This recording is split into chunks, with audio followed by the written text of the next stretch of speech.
नमस्कार, Escorts online training channel में आपका स्वागत है। मैं हर्षवर्धन और ये है क्रॉप प्रोडक्शन टेक्नोलॉजी सीरीज। आज का ये एपिसोड पेस्टिसाइड्स के ऊपर है। हमारे साथ हैं आर माधवन, खेती विशेषज्ञ और एक इंजीनियर जो पिछले 30 सालों से सफलतापूर्वक खेती कर रहे हैं। तो आइए पेस्ट कंट्रोल और पेस्टिसाइड्स को समझने और सीखने की कोशिश करें। इस एपिसोड में स्वागत है माधवन जी, कृपया शुरू करें। धन्यवाद हर्ष। आज हम पेस्ट मैनेजमेंट पर बात करेंगे जो बहुत ही ज़रूरी है और हमें बहुत सावधान रहना होगा इस अद्भुत टूल को यूज़ करते वक्त। ये इस तरीके से है, देखिए अगर हमें कोरोना है तो देखना होगा कि हमें कौन सा एंटीवायरल दिया जाएगा और इसे लोगों को देने से पहले बहुत सी रिसर्च करनी होगी। तो R&D एक अहम भूमिका निभाता है और कोरोना हमारे लिए कीट है और पौधों के पास खुद के कीट होते हैं। शायद कोई और कोरोना, वो कोरोना नहीं, उसका कुछ और नाम होगा जो उन पर हमला करते हैं। तीनों वायरस, फंगस और कीट, ये तीनों इंसानों पर भी हमला करते हैं और बाकी जीव जंतुओं पर भी। तो पौधे भी उनसे बचे नहीं हैं, पर हम कह सकते हैं कि हमें लक्षण दिखाई दे रहे हैं और हम बात कर सकते हैं, इसलिए पौधों से एक कदम आगे हैं और पौधे बात नहीं कर सकते। पौधों की तरफ से हमें बात करनी होगी, वरना पौधा शायद ही विल्टिंग दिखाएगा। ये नहीं बता सकता कि इसके पेट में दर्द है, सिर में दर्द है, मलेरिया, चिकनगुनिया या कुछ और। तो ये बहुत ज़रूरी है कि पौधे की असल बीमारी क्या है। हम इंसानों को भी बहुत सारे टेस्ट करवाने पड़ते हैं ये पता करने के लिए कि हमें कोलरा है या मलेरिया है या टाइफाइड है। हम पहले टेस्ट करवाते हैं, फिर नतीजों पर आते हैं। पौधे लक्षण पत्तों से और स्वभाव से दिखाते हैं। उनके स्वभाव, प्रदर्शन और उत्पादकता से भी दिखाते हैं कि वो बीमार हैं या नहीं। पेस्ट मैनेजमेंट को पूरा पढ़ाने से पहले मैं आपको एक मेन पॉइंट के बारे में बताना चाहूँगा। देखिए, अगर पौधा स्वस्थ है, अब सबसे अच्छा समय है इस बारे में बात करने का, क्योंकि इस समय हर टीवी, हर चैनल, हर रेडियो, हर एक मीडिया केवल इम्यून सिस्टम के बारे में बात करते हैं और कुत्तों की तरह भौंकते हैं। तो इम्यून सिस्टम क्या है? जिस सिस्टम के बारे में हम बात कर रहे हैं, अच्छा खाना। पर अब कोरोना होने के बाद अगर आप अच्छा खाना खाएंगे तो कोरोना रुकेगा नहीं। मतलब बचपन से ही आपका जीवन स्वस्थ होना चाहिए। अच्छा खाएं, एक्सरसाइज करें और सभी पोषक तत्व लें।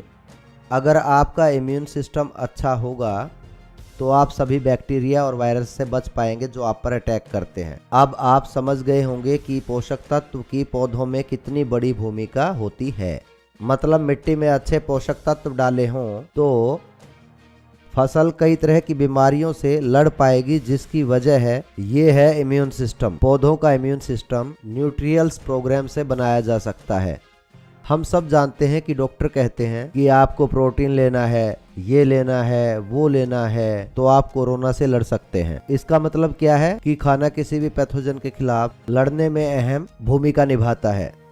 तो हमें खाना होगा, पोषण लेना होगा, क्योंकि पौष्टिक खाना किसी भी महामारी से लड़ पाएगा। इसी तरह ये फसल पर भी लागू होता है।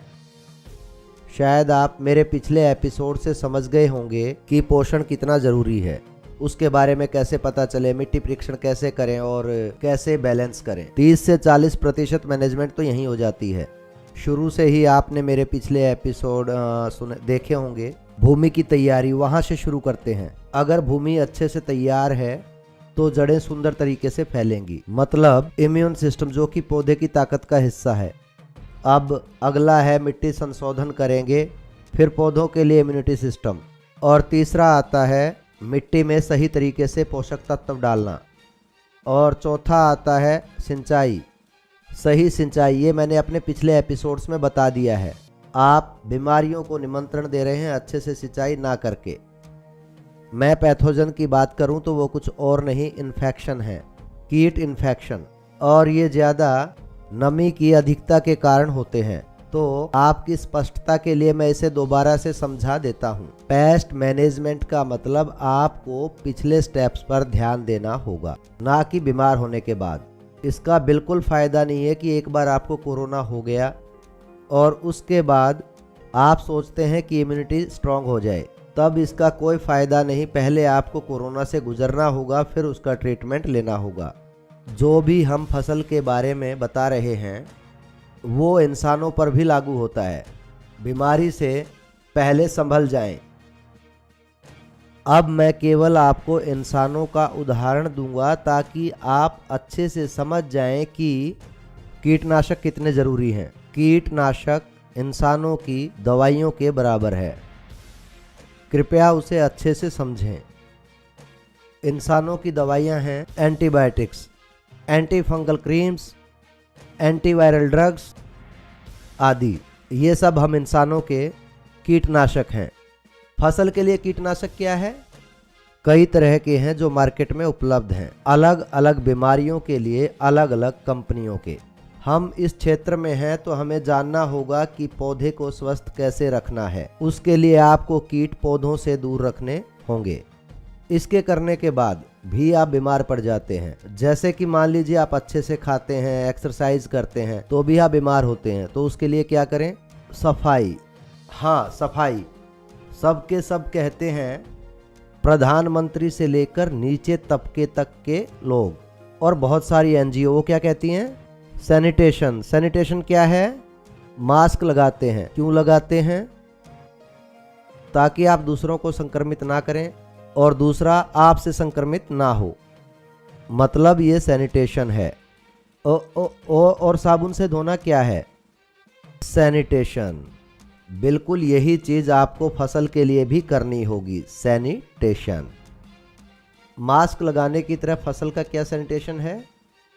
और सफाई से मतलब है कि अपनी फसल के आसपास का क्षेत्र साफ रखें, पहला। और दूसरा आप क्या कर सकते हैं? पौधे को स्वस्थ रखें और बाकी जीव जंतुओं को खेत में ही दबा देना चाहिए। आपको समझा देता हूं, जब मैं दूसरे ऑर्गेनिजम्स की बात करता हूं तो आप चूहे बिल्ली के बारे में ना समझें, बिल्कुल भी नहीं। वो आपकी फसल खराब कर देते हैं, वो उसे खा जाते हैं। वो ऐसा क्यों करते हैं? क्योंकि आप उन्हें आमंत्रित कर रहे हैं। अगर आपका घर साफ नहीं है तो आपके घर में बहुत सारे कीड़े हो जाएंगे। तो आप अपना घर साफ रखते हैं, वो साफ सुथरे घर में नहीं आते, वो दूर रहते हैं, भाग जाते हैं। इसी तरह अगर आप खेत साफ रखेंगे तो सभी चूहे बाहर रहेंगे, वो अंदर नहीं आएंगे। सैनिटेशन की पेस्ट मैनेजमेंट में अहम भूमिका होती है। ये कुछ आम तरीके हैं जिन पर आपको ध्यान देना होगा। इसी में आपका 50% मैनेजमेंट हो जाएगा। पिछली कुछ मैंने जो स्टेप बताए उन पर ध्यान देंगे तो वो आपको 50% पेस्ट मैनेजमेंट तक ले जा सकते हैं। अब भारत में हम बहुत ही भाग्यशाली हैं, हमारे पास सूरज है। हमें सूर्य देव का आभारी होना चाहिए। धरती पर सबसे अच्छा सूरज केवल भारत में है, किसी दूसरे देश के पास ये नहीं है। ये हमारे पास बहुत ही अच्छा नेचुरल टूल है। आप क्या कर सकते हैं? गर्मियों से पहले जो आपकी फसल होगी, गर्मियों से पहले धरती को जोतकर धूप में छोड़ दें सोलराइजेशन के लिए, ताकि सूरज आकर सभी कीट, फंगल और इन्फेक्शन को मिट्टी में ही जला दे। और ये आपके लिए बिल्कुल फ्री में होगा, वो छुप नहीं पाएंगे। केवल भारत को छोड़कर कोई भी देश ऐसा नहीं कर सकता। केवल एक चीज़, कारण ये है कि आपको इसमें केवल मैकेनिकल टूल का ही इस्तेमाल करना होगा। 9 या 11 से 12 बार इसकी जुताई करें। ये गहरा है कि नहीं, पर मैं आपको सलाह दूंगा कि सीजल करें, कोई परेशानी नहीं, सीजल करें। और अगर उस वक्त वहाँ नमी होगी और उसे 3 हफ्तों के लिए छोड़ दें ताकि सूरज 40 तक पहुंच सके। मैं अपने खेत में ऐसा ही करता हूं। मेरे खेत में बहुत सी जड़ों में होने वाली बीमारियां थी। 80% जड़ों की बीमारी वहीं ख़त्म हो जाती हैं। और आप क्या चाहते हैं? मिट्टी को इन्फेक्शन से बचाने के लिए आप इन्हीं स्टेप्स का ध्यान देकर इस्तेमाल करें। अब ये बात स्पष्ट है, हमें ताकत चाहिए ना कि कोरोना। फिर भी कोरोना हो जाए तो क्या करें? आपके पास दवाइयाँ होंगी अच्छे से लेने के लिए। कृपया ध्यान दें, मैं आसान बातें बताऊंगा, ज़्यादा साइंटिफिक नहीं, बहुत ही सरल। पौधों में कीट होते हैं, उनको फंगल इन्फेक्शन होता है, उनको वायरल इन्फेक्शन होता है। पौधों में ये 3 होते हैं। मैं एक एक उदाहरण दूंगा आपके चयन पर। अगर आप कपास उगाते हैं तो आपको बोलवॉर्म्स मिलेंगे। अगर आप टमाटर उगाते हैं, गोभी उगाते हैं तो भी आपको बोलवॉर्म्स मिलेंगे। तो कुछ भी जो चल रहा है तो फंगल क्या है? फंगस पत्ते, जड़ें, तने और कॉलर पर हमला करते हैं। हमारी तरह हमें भी फंगल इन्फेक्शन होता है, जैसे हमारी त्वचा पर रिंगवॉर्म्स या फिर कुछ और हो जाता है सफाई ना करने की वजह से। डॉक्टर आपको उसके लिए क्या देता है? एक क्रीम। और वो क्रीम क्या है? फंगिसाइड। आप किसी फंगिसाइड में परफ्यूम डालते हैं और उसका दूसरा नाम रख देते हैं और सोचते हैं अरे वाह, ये तो पता नहीं क्या है, और ये फंगिसाइड होता है। आसान, ये इतना ही आसान है। इसमें थोड़ा सा चंदन की लकड़ी डाल दूंगा, वो चंदन की खुशबू देगा तो आप सोचेंगे अरे वाह, ये तो पता नहीं क्या है। वो कुछ और नहीं, फंगिसाइड है। अगर आपका गला खराब है तो डॉक्टर आपको क्या देंगे? एंटीबायोटिक्स। तो ये क्या है? एक पेस्ट। पौधों के लिए हमें समझना होगा कीट, फंगल और वायरस।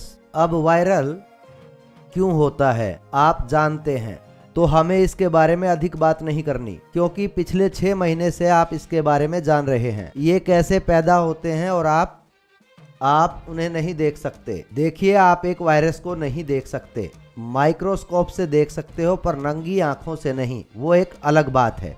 आंखों से देखना संभव नहीं। ये वायरल असल में किसी कैरियर द्वारा लाया जाता है। पौधे के लिए उदाहरण देता हूं। पौधे के केस में वो वेक्टर होते हैं, वेक्टर कैरियर ही होते हैं, वो संक्रमित नहीं होते। पर वो इस वायरस को लाएंगे और वो जब आप पर अटैक करेंगे या फिर पौधे के ऊपर, तो पौधे को वायरल इन्फेक्शन हो जाता है। मैं कीटनाशक से शुरू करूंगा। कीटनाशक में 2 प्रकार होते हैं। जब भी कीटनाशक खरीदने जाएं ध्यान रखें, मैं इस पर जोर इसलिए दे रहा हूं क्योंकि ये ज़रूरी है। क्योंकि जो भी आप उगाते हैं वो आप लोग खाते हैं और आपके भाई बंद भी खाते हैं। माता पिता, भाई बहन, दादा दादी, सब परिवारजन खाते हैं। जब मैं ये कहता हूँ तो आप मानवता को खिला रहे हैं। तो इन उपकरणों का प्रयोग करते वक्त आपको बहुत ध्यान रखना होगा। अगर आप इसका गलत इस्तेमाल करेंगे तो आप खुद को ही नहीं बल्कि अपने दूसरे भाई बंधुओं की भी जान लेंगे। तो इन उपकरणों का प्रयोग करते वक्त आपको बहुत ध्यान रखना होगा। अब पेस्टिसाइड्स, सिस्टमिक, कॉन्टैक्ट्स, 2 आम चीज़ें। तो सिस्टमिक क्या है और कॉन्टैक्ट क्या है? तो सिस्टमिक अब आप उसे दे चुके हैं। ये हमारे में भी होता है, पर मैं ज़्यादा मेडिकल क्षेत्र में नहीं जाऊंगा और ना ही मेडिकल प्रोफेशन में। मुझे पता है इसे कैसे खाना है, क्योंकि जब मैं बीमार होता हूं तो डॉक्टर मुझे देता है। इसे मैं ऐसे ही समझता हूं, ये बिल्कुल ऐसे ही है। जब इन्हें कोई पेस्ट मिलता है, सिस्टमिक मतलब अगर मैं किसी पौधे को सिस्टमिक दवाई देता हूं तो मैं पूरे पौधे को जहर दे रहा हूं।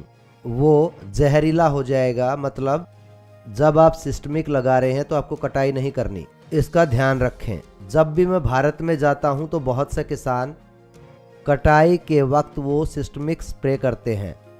कृपया ऐसा ना करें। ऐसा करने की बिल्कुल भी सलाह नहीं दी जाती है, क्योंकि जो भी आप उगा रहे हैं आपके ही भाई बंधुओं को खाने हैं, आपके ही जानवरों को खाने हैं। अपने परिचितों को, अपने जानवरों को ये देते हैं तो इसे जहरीला ना बनाएं। जानता हूं कि ये सब आप जानबूझकर नहीं कर रहे। कृपया ध्यान रखें कि क्या सिस्टमिक है और क्या कॉन्टैक्ट। तो अब कॉन्टैक्ट क्या है? ये कीट को निशाना बनाता है।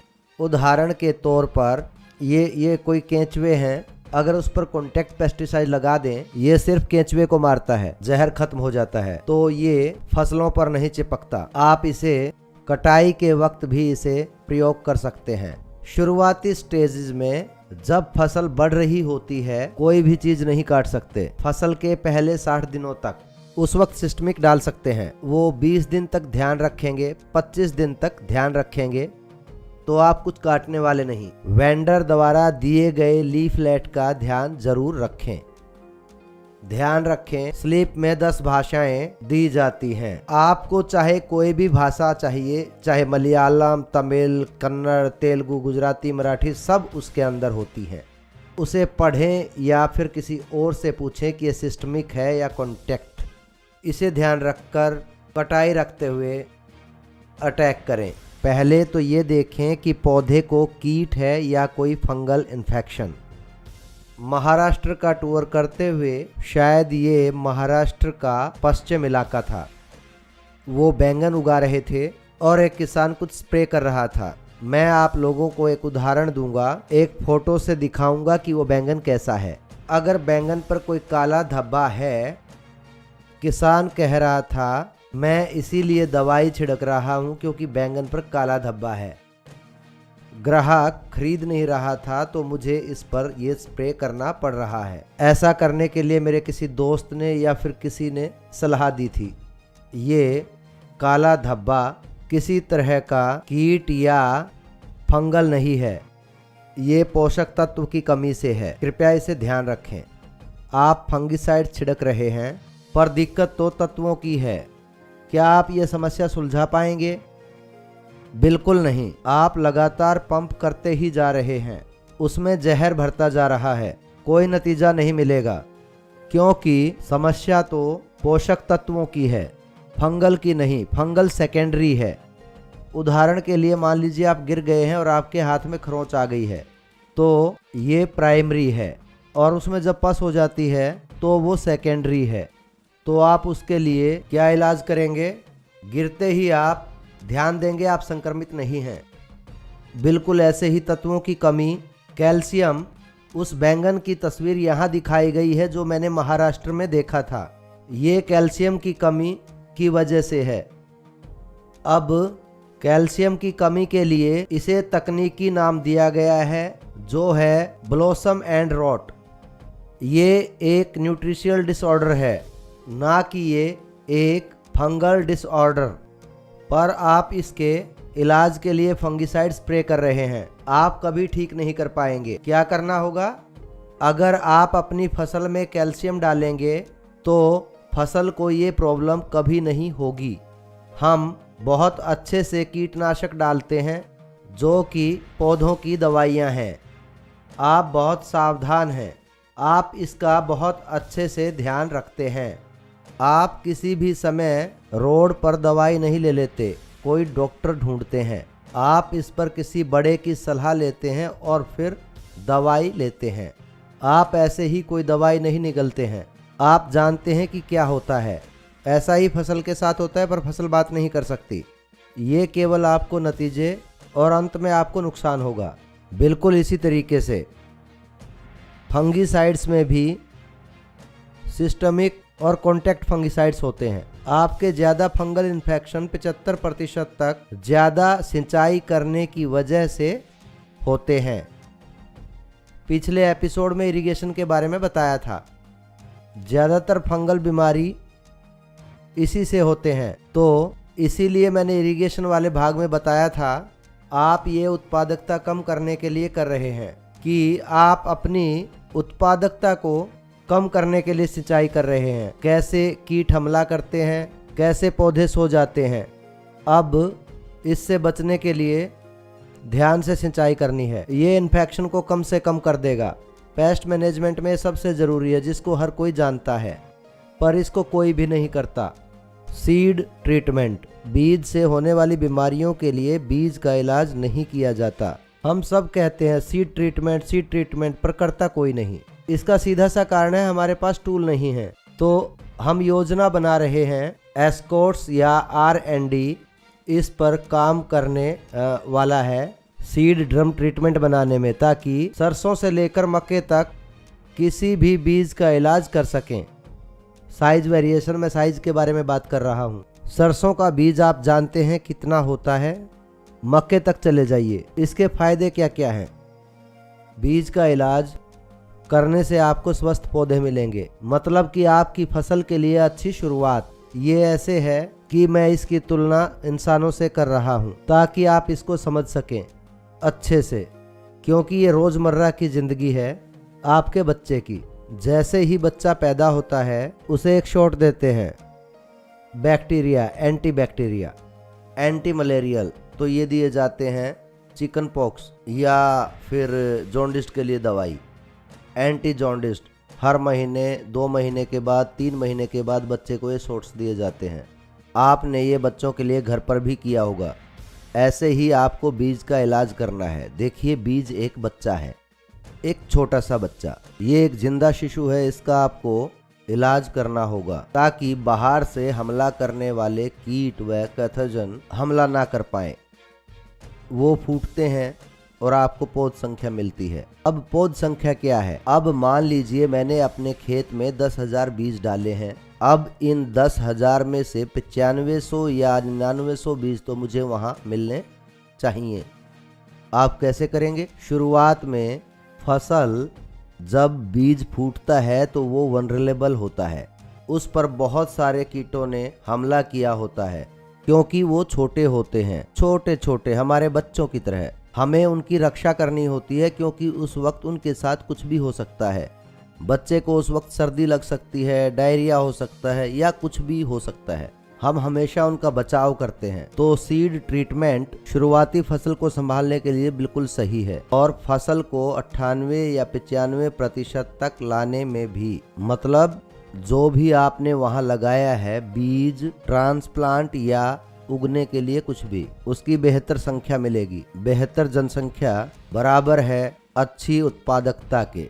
तो इन पेस्ट टूल्स को संभालना आपकी पेस्ट मैनेजमेंट और उत्पादकता को बढ़ाएगा। वीडीसाइड, ये हर्बिसाइड, वीडीसाइड सब बराबर हैं, कीट कैटेगरी में ही आते हैं, या मैं इसे पेस्ट कैटेगरी में ला रहा हूं, क्योंकि खरपतवार भी आपके लिए एक कीट है। जैसे मैंने बताया था गेहूं के खेत में चावल कीट है, आपको इसे हटाना होगा। कृपया इसे समझें। वीडीसाइड में 3 तरह के तरीके होते हैं। फंगीसाइड्स और पेस्टिसाइड्स में प्री एमर्जेंस, इसे प्री एमर्जेंस कहते हैं। मैं आपको संक्षिप्त में बताऊंगा। अगला है post emergence, pre emergence, post emergence, और तीसरा ट्रांसलोकेटिंग, और चौथा है ऑल किलर। अब प्री एमरजेंस, तो आप जब भी वीडीसाइड लगाते हैं आपको समझना होगा कि आपकी फसल में कौन से खरपतवार हैं। उसी हिसाब से आप अपनी प्री एमरजेंस लगाएंगे। प्री एमरजेंस क्या है? आप इसको बीज के साथ ही कर सकते हैं। जैसे ही आप बीज उगाते हैं आप प्री एमरजेंस लगा सकते हैं। ये वीड को मारकर फसल को उगने में मदद करेगा। पोस्ट एमरजेंस, पोस्ट एमरजेंस क्या करती है? फसल के उगने के बाद भी आप पोस्ट एमरजेंस लगा सकते हैं, पर सावधानी के साथ। लीफलेट को बड़े ही ध्यान से पढ़ें जब आप इन उपकरणों का इस्तेमाल कर रहे हों। जैसा कि मैंने पहले बताया, आग एक अच्छा टूल है। आग, आप जानते हैं, आग एक अच्छा टूल है। अच्छे से यूज ना करने पर यह आपका घर जला सकता है, और अच्छे से प्रयोग करने पर खा सकते हैं। कृपया आग को दोष मत दें। गलती आप करते हैं और कहते हैं कि आग खतरनाक थी। आग खतरनाक नहीं है, बल्कि आपको उसका अच्छे से इस्तेमाल करना होगा। आग का प्रयोग सावधानी से करना होगा, खाना बनाने, गर्म पानी करने और भी बहुत कुछ करने को। पर अपनी लापरवाही से आप पूरे गांव में आग लगा सकते हैं या खुद को हानि पहुंचा सकते हैं। ऐसे ही अगर आप पोस्ट इमरजेंस में हर्बिसाइड्स का इस्तेमाल सही नहीं करते, आप अपनी पूरी फसल गंवा सकते हैं। पूरी फसल खत्म हो सकती है। उदाहरण के तौर पर पोस्ट इमरजेंस, अब मैं आपको एक छोटा सा उदाहरण दे सकता हूं ताकि जब आप इसे खरीदें तो इसमें अंतर कर पाएं। मैं आपको एक फसल की जानकारी दूंगा और वो फसल मैं आपको स्क्रीन पर भी अच्छे से दिखाऊंगा। मक्के की फसल, आप देख सकते हैं ये 15 दिन पुराना मक्का है और खेत कितना साफ सुथरा है। मैंने अट्राजिन नामक प्री एमरजेंस लगा दी थी। इसका नाम मैं लिख देता हूँ, एप्ट्राजिन। आप इसे प्री एमरजेंस कह सकते हैं। मक्का उगाते ही से लगा देंगे तो देखेंगे कि खेत बहुत साफ है। पहले 25 दिनों में आप खेत देख सकते हैं जो स्क्रीन पर है, एकदम साफ और केवल मक्का उगता है। अब कभी कभी बारिश भी नुकसान कर सकती है या फिर आप स्प्रे करने के मूड में नहीं होते और भी बहुत कुछ। इसकी वजह से आप प्री स्प्रे नहीं कर पा रहे हैं और आप देख रहे हैं मक्का और गेहूं एक साथ उग रहे हैं, जिस वजह से आपकी पूरी फसल खराब हो जाएगी, जिसके लिए आप उगाएंगे पोस्ट एमरजेंस हर्बिसाइड्स। मक्के के लिए पोस्ट एमरजेंस हर्बिसाइड्स, उदाहरण के लिए हर फसल के लिए अलग अलग पोस्ट एमरजेंस होते हैं जो मैं आपको बता दूंगा। मक्के के लिए post emergence herbicides LAUBIS lobbies, ये केवल आपको अंदाज़ा देने के लिए है, मैं इसका असली नाम ढूंढ रहा हूँ। इसका ट्रेड नेम लाउडिस LAUDIS, ये पोस्ट एमरजेंस है, इसे आप अपनी फसल के ऊपर लगा सकते हैं। मक्के की फसल के अलावा सब खरपतवार खत्म हो जाएंगे। अब आप समझेंगे कि पोस्ट और प्री एमरजेंस क्या होते हैं। मेरी दी गई जानकारी के आधार पर नॉन सेलेक्टिव ट्रांसलोकेटिंग, मैं आपको एक फोटो दिखाऊंगा एक पर्टिकुलर वीड की, जो तस्वीर आपको स्क्रीन पर दिखाई गई है। यह वीड पूरे भारत में सभी खेतों में देखने को मिलता ही मिलता है और इसको निकालना इतना आसान नहीं है। ये फसल से लड़ते हैं और इसे मैं जानता हूँ। मेरा मतलब है कि जैसे ही मैं आपको वीड दिखाऊंगा आप समझ जाएंगे कि क्या है। उसको जाना जाता है साइब्रस रोटेंडस नाम से। इसका अंग्रेजी नाम साइबस रोटेंडस है। ये साइब्रस रोटेंडस एक बल्बस वीड है। इसके नीचे एक बल्ब दिया गया है। कितनी भी कम गहराई में आप इसे जोत लें, इससे कोई फायदा नहीं होने वाला। ऐसी खरपतवार के लिए हम दूसरा टूल लेते हैं जिसे हम कहते हैं ट्रांसलोकेटिंग हर्बिसाइड्स। तो मैं आपको ये सब जानकारी दे रहा हूँ। जब आप किसी दुकान पर जाते हैं या कहीं भी इसे खरीदने के लिए, तो आप ध्यान रखें आप इनमें से चुनाव कर सकते हैं, ना कि वहाँ अंधा होकर जाने में दुकानदार जो आपको दे रहा है आप उसको ले लें। अगर वो अच्छा इंसान होगा तो आपको दे देगा, वरना धोखा भी दे सकता है, कुछ भी हो सकता है। पर अगर आपको जानकारी है कि इसके लिए कुछ है, इसके लिए कुछ है, तो वो समझ जाएगा कि किसान को जानकारी है और सोच समझकर आपको सही से देगा। तो ट्रांसलोकेटिंग का मतलब है जब ये पत्ते के हरे हिस्से पर लगाया जाता है, हरे पत्ते पर, हरे पत्ते उसे सोख लेते हैं और जड़ों तक पहुंचा देने का काम करते हैं। वो मिट्टी पर नहीं रहेगा। देखिए अलग अलग उपकरण हैं। जैसे प्री एमरजेंस वो मिट्टी पर काम करेगा, पोस्ट एमरजेंस सेमी ट्रांसलोकेटेंट बिल्कुल भी नहीं। अगर आप इसको धरती पर लगा दें तो कुछ भी नहीं होगा। तो यह केवल हरी सतह पर ही काम करेगा। जो हरा होगा वो जल जाएगा। इसको लगाते वक्त आपको ध्यान रखना होगा कि हमारी फसल भी हरी है, वो भी जल जाएगी। आपको अच्छे से चुनना होगा और ट्रांसलोकेटिंग से जोड़ना होगा, जिसे कहते हैं ट्रांसलोकेशन, वीडिसाइड, किलिंग पेनेरियल वीड्स। चौथा जिसके बारे में हम बात कर रहे हैं नोकडाउन, जैसे ग्रेनेक्सॉन, इसे कहते हैं ग्रेमेक्सॉन। कृपया ध्यान रखें कि ये उपलब्ध है। ग्रेमेक्सॉन कुछ नहीं, बस एक पैरोक्वेट है। पैरोक्वेट इसका एक्सक्रिय भाग है। आमतौर से ये डेसिकेटिंग पे भी काम कर सकता है। कुछ खेतों में इसे डेसिकेंट के रूप में भी इस्तेमाल किया जाता है। अब कहिए, अगर आपको बरसात के समय खरपतवार से कोई समस्या है ना, बूंदाबांदी हो रही है, आप इसे नहीं लगा सकते क्योंकि ये गीला है। ऐसे समय में आप इस टूल का इस्तेमाल कर सकते हैं। इसको सावधानी से लगा सकते हैं। जिस खरपतवार पर लगाना है उनको निकालने के लिए मैं अधिक दबाव डाल रहा हूं आप पर इन दो बातों के लिए। मैं आपको बता चुका हूं इसके कई भागों पर कि पेस्टिसाइड्स क्या हैं। पेस्टिसाइड्स हैं क्या? डरिए मत, घबराइए मत, ना ही किसी से कोई धोखा खाएं। बहुत ही ज्यादा ध्यान रखें। कीट मुक्त वातावरण बहुत ही जरूरी है अच्छी फसल और उत्पादकता के लिए।